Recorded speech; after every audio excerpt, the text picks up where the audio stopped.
Halo semua, selamat datang di channel kami. Pada video kali ini, kita akan membahas tentang kebakaran hutan, mulai dari penyebabnya, dampaknya, hingga solusi yang bisa kita lakukan bersama.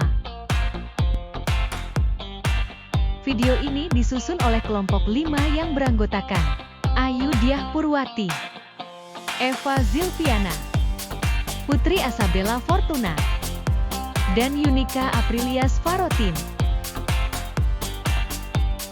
Kebakaran hutan memiliki dampak yang sangat merugikan, baik bagi lingkungan maupun kehidupan manusia, antara lain. Yang pertama, kerusakan ekosistem. Banyak flora dan fauna yang mati atau kehilangan habitatnya. Yang kedua, kesehatan manusia. Asap kebakaran hutan dapat menyebabkan gangguan pernapasan, penyakit paru-paru, dan memperburuk kondisi kesehatan masyarakat sekitar. Yang ketiga, ekonomi.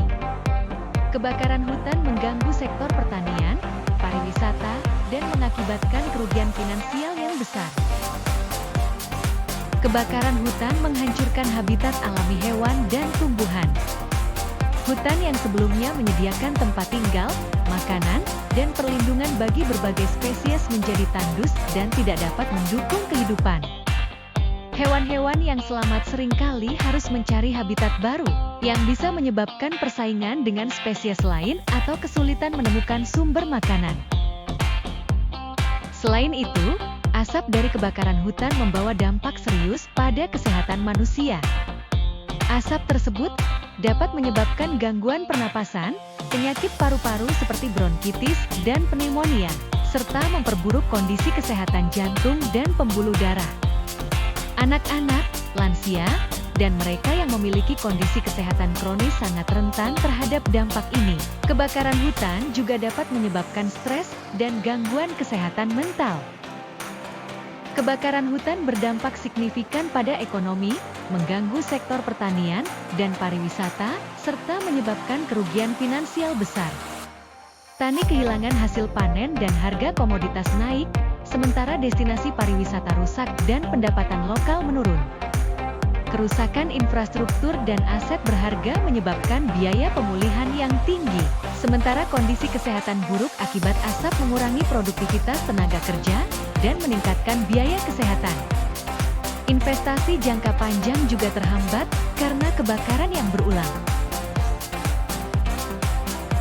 Untuk mengatasi kebakaran hutan, kita perlu melakukan beberapa langkah penting, di antaranya.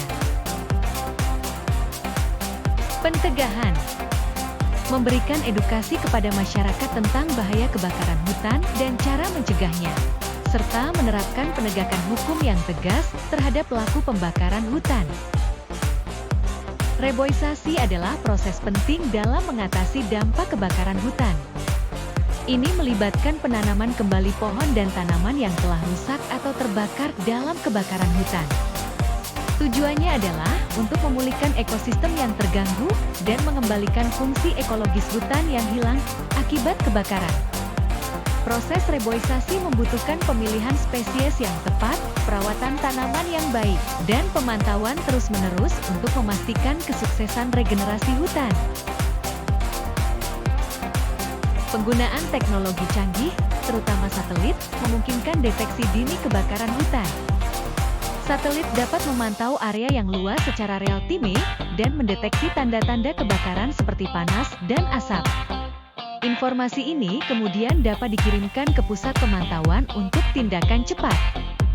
Selain satelit, teknologi seperti drone, sensor tanah, dan sistem pemantauan cuaca juga membantu dalam mendeteksi kebakaran dan meresponsnya dengan cepat. Penggunaan teknologi ini sangat penting untuk mengurangi kerusakan dan mengendalikan kebakaran hutan sebelum menyebar lebih luas. Untuk mengurangi dampak kebakaran hutan, perlu adanya upaya pencegahan yang efektif, pengelolaan hutan yang berkelanjutan, dan dukungan finansial bagi sektor-sektor yang terkena dampak. Kerjasama antara pemerintah, sektor swasta, dan masyarakat sangat penting untuk meminimalkan kerugian akibat kebakaran hutan. Itulah pembahasan kita tentang kebakaran hutan. Mari kita bersama-sama menjaga dan melindungi hutan kita agar tetap lestari. Sampai jumpa di video berikutnya.